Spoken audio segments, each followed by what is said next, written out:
విజయనగరం జిల్లా నెల్లిమల్లెలో తెదేపా, జనసేన, బీజేపీ ఉమ్మడి ప్రచార సభ నిర్వహించారు.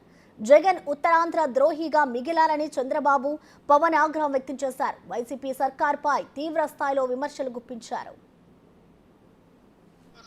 దెబ్బతింటా ఉన్నాయి. ఉత్తరాంధ్ర వెనుకబాటుతనం తెలుసు. విజయనగరం వలసలకి మారుపేరైంది. ఇక్కడ వలసలు ఆగాలి, ఉత్తరాంధ్ర వలసలు ఆగాలి, శ్రీకాకుళంలో వలసలు ఆగాలి, విజయనగరంలో వలసలు ఆగాలి, ఇక్కడ పరిశ్రమలు రావాలి, ఇక్కడ యువతి యువకులకి ఉపాధి అవకాశాలు రావాలి. అదే బలమైన ఆలోచన తీసుకొని నేను పొద్దున్న ప్రకటించాను. భోగాపురం ఆనుకుని ఉన్న ఒక స్ట్రాటజిక్ లొకేషన్ నెల్లిమర్ల. ఆ నెల్లిమర్లకి ఎవరైనా సరే చూడండి, ఉత్తరాంధ్ర నుంచి వైసీపీ నాయకులు అందరూ ఎక్కడి నుంచి వచ్చినా సరే ఇక్కడ కూర్చొని ఉత్తరాంధ్రాన్ని దోపిడీ చేద్దాం, ఇక్కడ ప్రకృతి వనరులను దోచేద్దామన్న దృష్టితో ఉంటారు.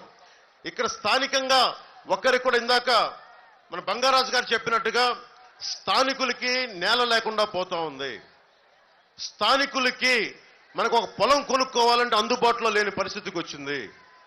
దీనికి ముఖ్యంగా వైఎస్ జగన్ చేసిన దోపిడీ, అడ్డగోలుగా వేలాది ఎకరాలు అడ్డగోలుగా కొనేసి రేపు పొద్దున మీకు ఇల్లు కట్టుకోవాలనుకున్న స్థలం దొరకని పరిస్థితి. ఈ నేలలో పుట్టి ఇక్కడ పెరిగి ఒక ఇల్లు కొనుక్కోవాలంటే మనకు లేని పరిస్థితి. ఇది మారాలి అంటే తెలుగుదేశం, జనసేన, భారతీయ జనతా పార్టీ కూటమి రావాలి. గులకరాయి పెట్టుకొని దానికి పెద్ద ప్లాస్టర్ వేయించుకున్నాడు,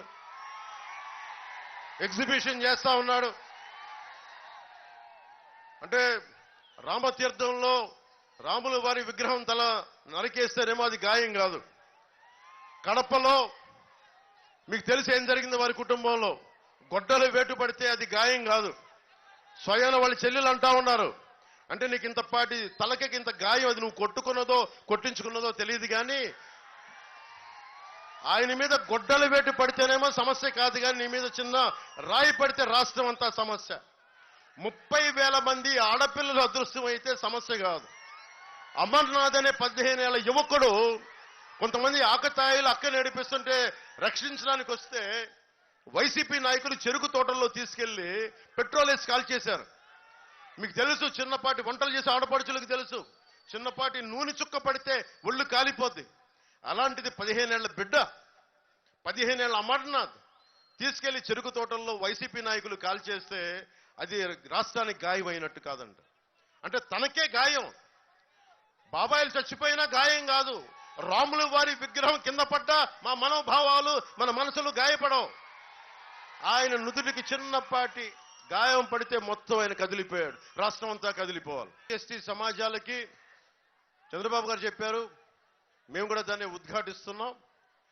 ఏదైతే సబ్ ప్లాన్ ఫండ్స్ ఉన్నాయో అవి ఎక్కడికి దారి మళ్లించకుండా దేనికైతే నిర్దేశింపబడ్డాయో వాటికే ఖర్చు చేస్తాం. అలాగే ముఖ్యంగా 27 దళిత విద్యార్థులకు సంబంధించిన పథకాలు కానీ, అలాగే అంబేద్కర్ విదేశీ విద్యా పథకాన్ని తిరిగి పునరుద్ధరిస్తాం. అది జగన్ విదేశీ విద్యా పథకం కాదు, అంబేద్కర్ విదేశీ విద్యా పథకం. గులకరాయి డ్రామా ఆడుతూ మళ్ళా వచ్చాడు. ఇప్పుడు మన మీటింగ్ ఉంది. గులకరాయి వేస్తే మీకు కనపడుస్తుందా లేదా? తమిళ్లో కనపడుస్తుందా లేదా?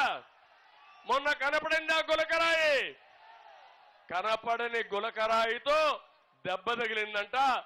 రోజు రోజుకు ఆ దెబ్బ ఎత్తవుతాను పెరిగిపోతా ఉంది. తొలి రోజు చిన్న దెబ్బ, రెండో రోజు దెబ్బ పెరిగింది, మూడో రోజు ఇంకా పెరిగింది. 13వ తారీఖు సాయంత్రం వరకు ఈ డ్రామా కొనసాగించే డ్రామా రాయుడు ఈ సైకో జగన్ అని చెప్పి నేను మీకు తెలియజేస్తున్నా. ఒక మాట అంటున్నాడు, అందరూ కలిసి వస్తున్నారు, నేను ఏకైకగా వస్తున్నా, నేను సింహలాగా వస్తున్నానని. కానీ తమ్ముళ్ళు అహంకారంతో వస్తున్నావు, అవినీతి డబ్బులతో వస్తున్నావు, ఇంకో పక్క బందిపోటుగా తయారయ్యావు, ఎక్కడికక్కడ దోపిడీ చేస్తున్నావు. నీలాంటి బందిపోట్ని అంతం చేయాలంటే ప్రజలందరూ ఒకటి కావాలన్నా లేదా తమ్ముళ్ళు అని అడుగుతున్నా. మంచి వాళ్ళందరూ ఒకటి కావాలన్నా లేదా అని మిమ్మల్ని అడుగుతున్నా. అలాంటి బందిపోటుని ఈ రాష్ట్రం నుంచి తరిమి కొట్టడానికి మీరు సిద్ధమా అని మిమ్మల్ని అడుగుతున్నా. జగన్ నీకు పవన్ కళ్యాణ్కి పోలుకుందా జగన్ అని అడుగుతున్నా. తండ్రిని అడ్డం పెట్టుకొని అవినీతి చేసి జైలుకు పోయి వచ్చిన వ్యక్తి నువ్వు ప్రజల కోసం నిస్వార్థంగా రోడ్డెక్కి నువ్వు తిట్టిన బుల్లెట్ మారిగా ముందుకు పోతారు కానీ ఎన్నికకి తిరిగి చూడనని మీకోసం పనిచేస్తున్న వ్యక్తి పవన్ కళ్యాణ్ గారు అని చెప్పి నేను మీకు తెలియజేస్తున్నా. మీరు చూశారు పవన్ కళ్యాణ్ గారు జగన్ దగ్గర తిట్టించుకోవాలన్న తమ్ముళ్ళు